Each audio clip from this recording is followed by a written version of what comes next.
Guerras, terremotos, símbolos misteriosos, juízo final. Estes são os elementos que marcam um dos livros mais desafiadores de todos os tempos, o Apocalipse. Estamos vivendo o fim do mundo? Podemos desvendar os mistérios desse livro? Começa agora Evidências, temporada especial Apocalipse. Antes de iniciar o tema de hoje, eu gostaria de oferecer um presente todo especial para você e sua família. É o Guia de Estudos Evidências, feito com muito carinho da família Novo Tempo para você. Nele você encontrará informações importantes sobre filosofia, teologia e conhecerá as verdades da Bíblia Sagrada. É só você pedir 0 operadora 12 21 27 31 21 ou também pelo site novotempo.com/estudo ou biblia.com.br. Ilha de Patmos, Grécia. Foi exatamente aqui que há pouco mais de 2000 anos, uma mensagem transcrita em folhas de papiro ou pergaminho mexeria com a imaginação e o temor do mundo inteiro. O seu autor chamava-se João, que segundo uma das muitas interpretações vigentes, havia sido discípulo pessoal de Jesus Cristo. O lugar hoje é agradável e bastante pitoresco. Casas pintadas de branco, ruas estreitas. Igrejas ortodoxas dividem o cenário com uma paisagem deslumbrante e convidativa.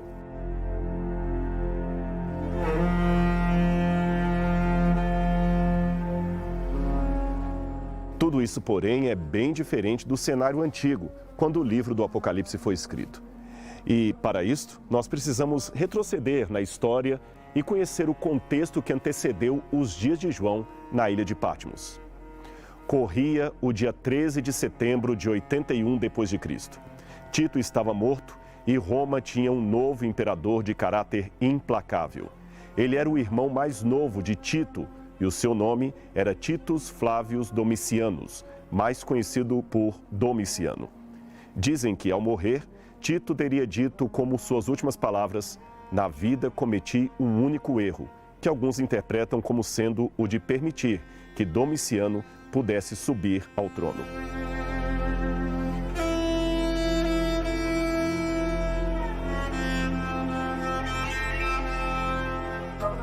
De fato, o que podemos recolher da biografia desse indivíduo revela um sujeito movido pela ambição, a ambição do poder e possuidor de um caráter duvidoso. No dia seguinte, foi a vez do exército reconhecer o poder de Domiciano. E o Senado já havia lhe conferido o título de Augusto, pai da pátria e pontífice máximo para todo o império. Enquanto isso, o corpo do irmão morto há menos de 2 dias era velado sem a presença do novo César. De acordo com a obra A Vida dos 12 Césares de Suetônio, Domiciano foi um jovem de educação privilegiada. Ele estudou retórica e literatura e podia citar trechos de Homero e Virgílio com muita facilidade e mesmo na adolescência ele já falava com muita elegância. Desde os primeiros dias do seu reinado, Domiciano mostrou-se um governante interessado por todos os detalhes da administração pública. Aliás, isso como poucas vezes houve na história de Roma. Ele publicou leis detalhadas sobre vários assuntos e comparecia pessoalmente às audiências do tribunal do Fórum Romano, que ele mesmo ia para conceder àqueles que apelavam das decisões judiciais. Ele queria ser bem visto pelo povo. Eu tenho aqui em minhas mãos uma moeda original de Domiciano, uma das muitas que ele mandou cunhar com o seu rosto. Aqui você tem o rosto do imperador de perfil e laureado, e do outro lado você tem a deusa Psique, uma das divindades de Roma. Uma das primeiras medidas econômicas que Domiciano fez foi promover uma valorização do denário, o denário de prata. Ele aumentou o teor de valor dessa moeda em 12%. Embora depois de 85 d.C.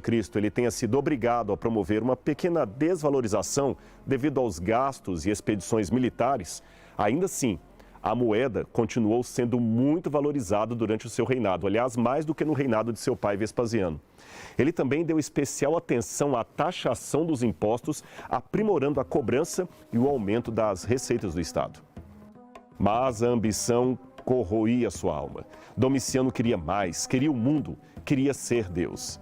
E para a realização de seu desejo, ele lançou mão de uma religiosidade grega fortemente presente em Roma.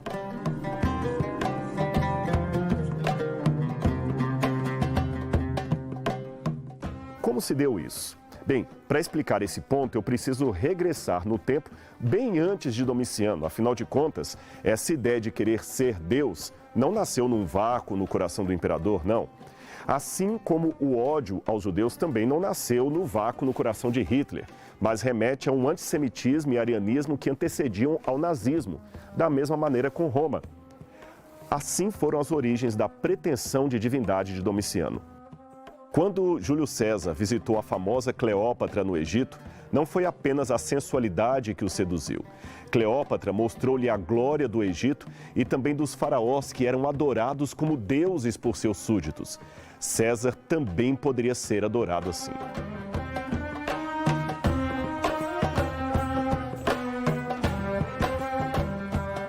A própria Cleópatra, aquela que era Ptolomaida, sob o título de Cleópatra Thea, isto é, Cleópatra deusa, já era divinizada.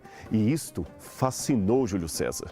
Um autor cristão do segundo século de nossa era, chamado Tertuliano, conta-nos como era o costume romano de receber generais de guerra após suas conquistas. Era muito importante a recepção de um general e seu exército quando voltavam para casa.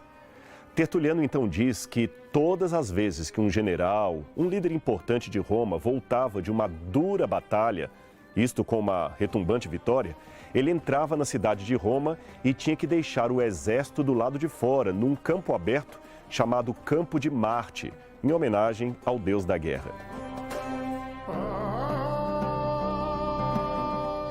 O general então subia numa biga, aqueles carros de combate com 2 cavalos, que era conduzida por um escravo.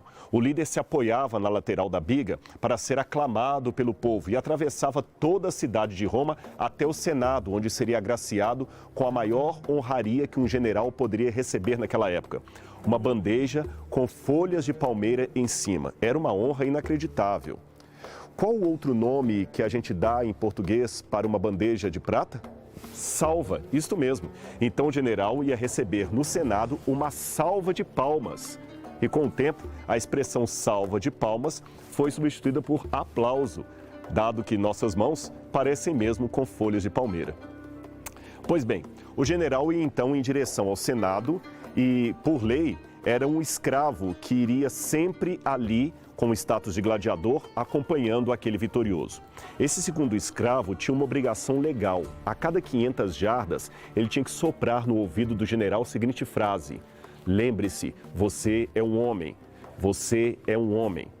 Noutra versão, lembre-se, você é mortal, você não é um deus.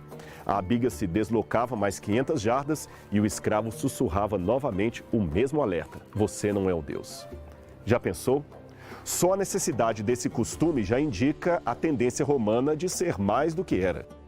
Isto já vinha desde a lendária tradição de Rômulo e Remo sobre a fundação da cidade. Rômulo foi integrado ao panteão dos deuses ao lado de Marte e Júpiter. Aí se fundou a genealogia imperial, uma vez que se criou a lenda de que Rômulo seria o fruto dos amores de Marte e Vênus. Mas aí já entramos noutra história. O fato é que quando Júlio César derrotou seus rivais em 45 a.C., ele assumiu o controle completo do Estado romano e antes disso, ele já havia sido chamado de Deus e Salvador por várias províncias do Mediterrâneo. Aí, quando o imperador Augusto assumiu o trono de Roma, o culto imperial se tornou algo oficial a partir da Espanha e dali para o resto do império. Aí foi a chamada apoteose, ou seja, a cerimônia de divinização dos imperadores romanos. O culto variava de região para região. O importante é que ele fosse frequente nas principais províncias e esporádico nas menos expressivas. A presença desse culto nos territórios garantiria a unidade de Roma e a submissão dos povos ao imperador. Era politicamente imprescindível, portanto, que todas as colônias se submetessem a esse culto. Contudo, num primeiro momento, parece que a população em geral, isto é, os cidadãos romanos e não romanos, não eram obrigados a oferecer um incenso ao imperador, tanto que os judeus não parecem ter tido problemas com isso. As informações que temos da época são esparsas. Parece que o importante é que houvesse um sacerdote específico para, em nome do imperador, realizar o procedimento e não que o povo comum fosse obrigado a comparecer. Assim foi desde Tibério até Galba, com uma possível exceção para Calígula. Mas vamos com calma. É que neste primeiro momento o culto não era ao imperador vivo, mas sim àquele que morreu. Embora em tempos remotos tenha sido erguido uma homenagem a ele em vida, no caso específico de Otaviano Augusto. Mas a rigor, somente depois da morte é que o imperador se tornava um deus para os romanos. Ou seja, ele tinha uma essência divina, mas enquanto estava vivo, ainda era um ser humano. O culto, portanto, era a um deus ou uma deusa em prol do imperador e não para o imperador propriamente dito. Somente depois de sua morte, quando a sua alma subisse na fumaça da pira, é que ele poderia ser considerado divino.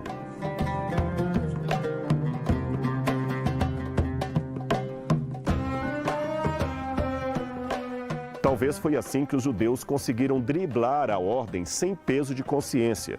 Eles oravam ao seu Deus pedindo proteção para César, mas isto na parte oriental do império. No Ocidente, a coisa era um pouco diferente. As cidades da Ásia Menor viviam disputando entre si qual que tratava melhor o imperador, e os romanos também gostavam disso. Afinal de contas, ter Roma feliz trazia vantagens políticas e comerciais para essas cidades. Considerando a vocação politeísta da Ásia Menor, tomada pela cultura grega, não foi difícil para os cidadãos locais incluírem o imperador num templo, não como alguém pelo qual orariam, mas alguém ao qual adorariam.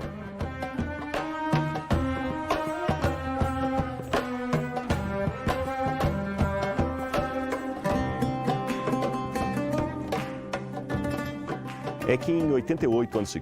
houve a desastrosa revolta dos Mitraites contra os romanos e que resultou num saldo de muitos gregos e italianos mortos, e tudo por causa de impostos. Aí agora, eles já não queriam mais arriscar. Por isso, exageraram na obediência ao culto imperial. Em resumo, na parte oriental do império, o culto era em prol do imperador. E na Ásia Menor era um culto a ele, como se ele mesmo fosse um deus. Eu vou mostrar para você no mapa o local onde tudo isso aconteceu. É aqui, olha, a Ásia Menor. Boa parte do que você vê hoje aqui faz parte da atual Turquia, mas no passado era a Grécia. Aqui você tem as ilhas e justamente aqui você tem a cidade de Éfeso, que vai ter um papel fundamental em tudo isso. Bem aqui no mapa. Roma, a Roma propriamente dito, não exigia tal devoção, mas as cidades gregas da Ásia Menor assim o faziam, de modo que nessa região do mundo o imperador era um deus ao lado de Zeus, Dioniso, Atena, Poseidon e outros deuses gregos. E isto chamou a atenção de Domiciano assim que este assumiu o poder.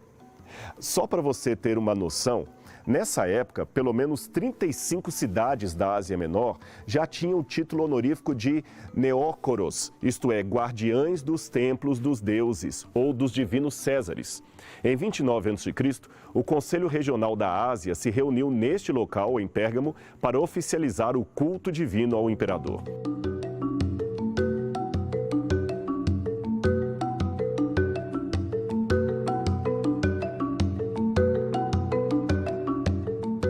Numa das estelas locais encontradas pelos arqueólogos e datada do ano 9 a.C., estavam os seguintes dizeres: os cidadãos gregos das províncias da Ásia expressam sua gratidão pelo Salvador que pôs um fim às guerras e estabeleceu a paz. Eles estavam falando de Augusto César, que exerceu em muito o papel de um imperador meramente humano. Isto graças aos gregos. Aliás, naquela região, não eram os romanos que forçavam as pessoas a adorarem ao imperador. Eram os próprios vizinhos, e por uma razão muito simples. Eles não queriam perder o status que os romanos davam aos mais bajuladores. Como eu falei, uma cidade ficava disputando com a outra pela atenção dos romanos. Vamos voltar ao mapa. Eu gostaria de mostrar para vocês aqui nessa parte marcada que eu já mostrei anteriormente, ficava a cidade de Éfeso. E em 29 a.C., quando houve uma concorrência na região para instituir o culto ao imperador, todas as cidades disputavam e Éfeso foi a primeira a apresentar um projeto para fazer um templo em homenagem a Júlio César e a personificá-lo de maneira divina juntamente com a deusa Roma. Isto mesmo, até Roma foi personificada como uma divindade junto do panteão dos gregos. A deusa Roma costumava aparecer em algumas moedas do segundo século a.C. como uma donzela, às vezes até usando um capacete. Assim, os efésios, muito espertos, construíram um templo para Júlio César e outro para a deusa Roma, pertinho dos prédios administrativos da cidade. Aqui estão as ruínas de Éfeso, onde os templos foram construídos mais tarde. O espaço para o culto ao imperador ficava aqui, próximo ao culto a Artemis, ou Diana dos Efésios, como diz o livro de Atos, capítulo 19, verso 34. Ela era a deusa local e tudo localizado perto do centro administrativo. Este era um recado para os que queriam a política de Roma.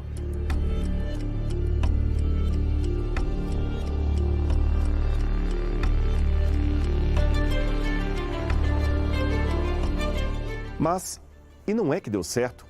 O vínculo entre o imperador e a deusa local de Éfeso, a deusa Artemis, mostrou uma cooperação ao imperador divinizado e os efésios ganharam o título de administradores centrais do templo imperial, ou seja, a capital administrativa de todos os guardiães dos templos em adoração ao imperador. Eu quero mostrar para vocês uma réplica de uma estátua dessa deusa Diana que eu mencionei, ou Artemísia, a deusa Diana dos Efésios, aquela que causou tantos problemas ao apóstolo Paulo. Ela é retratada às vezes como uma caçadora e às vezes nesse formato aqui de deusa mãe. Note que ela tem aqui vários seios, alguns pensam que seriam na verdade vários ovos, nós não sabemos com certeza. E ela é vestida como se fosse uma matrona romana e era cultuada como a padroeira, a principal divindade de toda a cidade de Éfeso. E o seu culto estava bem vinculado ao culto de adoração ao imperador Domiciano. Agora, uma coisa interessante e que mostra como Roma elevou Éfeso por causa desta relação com o culto imperial é que o imperador Otaviano Augusto fez de Diana e seu culto se tornarem parte do culto imperial da família imperial. Tanto é que o feriado da deusa Diana, que seria 13 de agosto, se tornou oficial em toda a Itália. Esta era uma classificação incomum para um culto originário da província da Ásia Menor. Na época em que Domiciano assumiu o poder, Éfeso estava, segundo algumas fontes, como sendo o maior centro cosmopolita de cultura, perdendo apenas para a cidade de Roma. E eles continuavam, é claro, bajulando os romanos para ter mais sucesso. Tanto que nestas casas de ricos, localizadas na parte nobre da cidade, os arqueólogos encontraram uma inscrição que dizia: Roma, rainha de todos, o seu poder nunca terá fim. E a ideia de que Roma seria eterna não era tão rara, não. Até o historiador judeu Flávio Josefo, que foi contemporâneo de João, cria, de acordo com o que temos de sua obra, que Roma veio para ficar, veio para perdurar. Segundo o autor, Roma veio por ordem de Deus. Já pensou? Domiciano, vendo todo esse cenário, confirmou os privilégios da cidade de Éfeso e aproveitou a sua vontade política e localização estratégica para fazer dela o centro de adoração ao imperador, o centro de adoração a si mesmo. Veja essa inscrição grega. Ao centro, na terceira linha de cima para baixo, é possível ver a palavra Nekoroi Efesion, que quer dizer os guardiães do templo de Éfeso. Ali era o lugar ideal para Domiciano lançar o seu projeto de adoração pessoal e espalhá-lo de Éfeso para o mundo. Exatamente nesse local ficava um suntuoso templo que Domiciano mandou erguer em sua própria homenagem na cidade de Éfeso. Hoje só existem ruínas do edifício, que certamente era um dos mais proeminentes da cidade. Os cidadãos, como gesto de agradecimento pela honra concedida à sua deusa, à sua cidade, construíram uma estátua de mármore do imperador com 5 metros de altura e a colocaram na porta da cidade. Restos dessa estátua de Domiciano podem ser vistos até hoje no Museu de Éfeso. E a criança ao lado dá para você ter uma noção do tamanho original da estátua.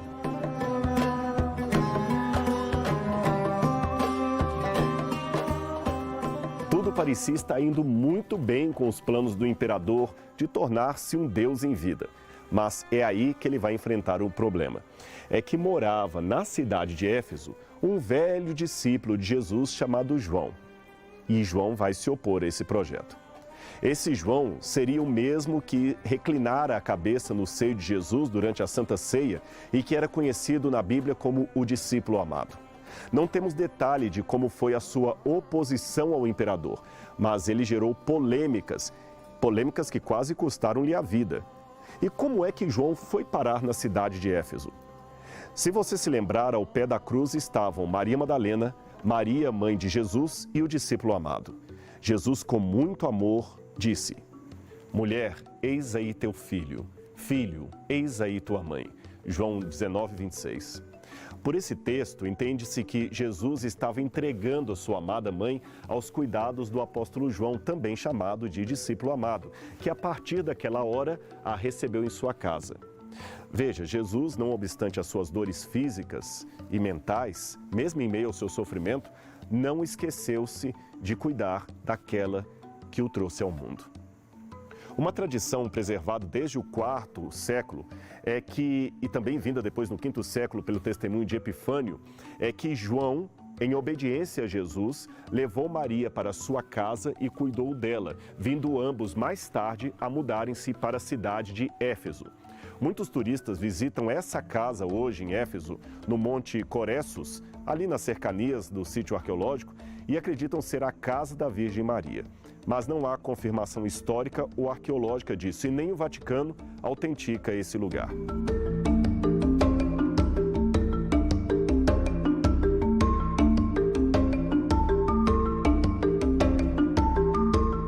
Agora, quanto à presença de João em Éfeso, aí sim nós possuímos traços de tradição muito grandes e antigos, que remontam até o segundo século de nossa era, e contam com vários depoimentos ou testemunhos como de Justino Mártir, Irineu de Lyon, Eusébio de Cesareia e Tertuliano. Talvez, mas isto é somente uma hipótese, João tenha ficado em território, algum tempo com Maria ali no território da Galileia, ou até mesmo em Jerusalém, pois a princípio os discípulos parecem ter permanecido ali até que se inicia a perseguição de Saulo contra a igreja. No livro de Atos, capítulo 8, verso 14, é dito que os discípulos foram enviados para Samaria e lá ouviram que havia alguns que se converteram a Deus. Então, provavelmente, depois disso, quem sabe devido à intensa perseguição dos discípulos em Jerusalém, é que Maria ou o próprio João teriam deixado a Galileia, talvez para Antioquia, e dali mais tarde para a cidade de Éfeso. É uma hipótese. O silêncio do livro de Atos quanto a este detalhe, visto que Paulo morou algum tempo em Éfeso, talvez faça supor que a ida de João e Maria para lá teria sido depois do ano 64, mais ou menos, quando Paulo já teria morrido. Mas, se essa hipótese estiver certa, Maria estaria bem idosa, talvez com uns 84, 85 anos, considerando que a provável idade de uma mulher casar e ter filhos seria 13 anos. Então, quando Jesus nasceu, Maria deveria ter entre 13 e 15 anos aproximadamente. Estranho, né? Sendo ele o último dos apóstolos vivos, João resolve fixar residência nesse lugar. Todos os dias, ele via o templo de Diana e se lembrava do antigo templo de Jerusalém que estava destruído. Saudade de casa, saudade dos seus. Mas era muito trabalho para ser feito. A pregação do evangelho não podia parar. João deve ter ficado conhecido na região, pois havia ali vários judeus, talvez até amistosos, que vivessem na localidade desde a época em que Paulo passou pela cidade. Mas a oposição dos gentios e de alguns judeus também às vezes desanimava o trabalho do apóstolo. Certamente a comunidade cristã local era pequena em relação às religiões greco-romanas que havia em redor, mas de alguma forma esta pequena comunidade de crentes ameaçou o establishment da idolatria, provocando a ira do imperador. E Domiciano sabia como ser implacável. Em 93 d.C., 7 pessoas foram levadas a julgamento por supostamente insultar o imperador Domiciano. 3 deles foram mortos imediatamente. Um foi executado apenas porque tinha escrito um panegírico, isto é, uma homenagem em louvor a alguém que havia morrido Da mesma forma, a viúva daquele que tinha morrido, chamada Fânia, ela suplicou que houvesse misericórdia e que apenas era um poema em homenagem ao seu marido que havia morrido. Mas nem isto resolveu o problema. O imperador mandou matar a todos eles, a todos, sem exceção. Domiciano era um homem realmente cruel, muito cruel, e ele matava sem piedade. Assim era Domiciano. Até mesmo a neurose de Herodes, rei dos judeus, parecia pequena perto da maldade daquele homem. Domiciano seria um interessante estudo de caso para a psicologia. Ele tinha esquizofrenia, neurose, sei lá. Ele desconfiava também das divergências das escolas filosóficas. Aparentemente, ele expulsara todos os filósofos e fez novamente isto por 2 vezes no seu império. Ele expulsou os filósofos não apenas da cidade de Roma, mas de toda a Itália, apenas por se sentir ameaçado. O mais famoso dos filósofos que foi expulso foi Epicleto, que se mudou para Nicópolis, na Grécia, onde ele acabou fazendo uma escola de sucesso e se tornou famoso entre os estoicos. Como você vê, todos os que de alguma forma ameaçavam Domiciano eram punidos, alguns com a pena de morte, outros com o exílio. Talvez o que fazia a diferença entre ser morto e ser banido era o momento da ira ou da vingança do imperador. Neste caso, o banimento foi o que ele escolheu para a condenação do apóstolo João. Se bem que, a bem da verdade, existe uma outra tradição recontada por Jerônimo no IV século, segundo a qual João teria sido levado a Roma durante o reinado de Domiciano e atirado vivo num caldeirão de azeite fervente, o qual, miraculosamente, não lhe fez nenhum dano. Uma igreja, San Giovanni à Porta Latina, e o oratório de San Giovanni in Olio foram construídos perto da Porta Latina para marcar a tradição desse local. Como essas tradições não são bíblicas, nós devemos considerá-las apenas como possibilidades históricas, mas nenhum ensino doutrinário ou mesmo de interpretação do Apocalipse pode se firmar nelas. São apenas hipóteses. Agora, menos provável é a afirmação de Vitorino, do IV século, que disse que João fora condenado a trabalhos forçados em pedreiras no norte da ilha. Embora não seja de toda uma impossibilidade, eu devo honestamente afirmar que não existe nenhum indício de minas ou trabalhos forçados na ilha de Patmos. Por que a ilha de Patmos? Como seria a vida de João como prisioneiro naquele lugar?